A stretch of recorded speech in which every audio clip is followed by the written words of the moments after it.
Next up on stage are first-time performers of Purna.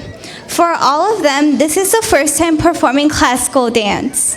This dance hails the elephant face god and the remover of obstacles, Lord Ganesha, goddess of knowledge Saraswati, goddess of wealth and prosperity Lakshmi, and the cosmic dancer Lord Natraja.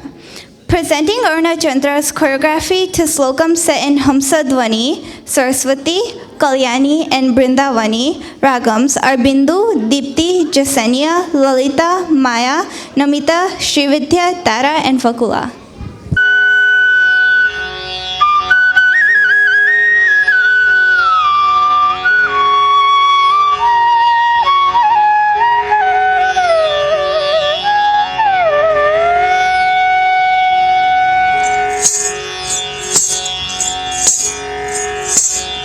मूषिक वाहन मोदक हस्त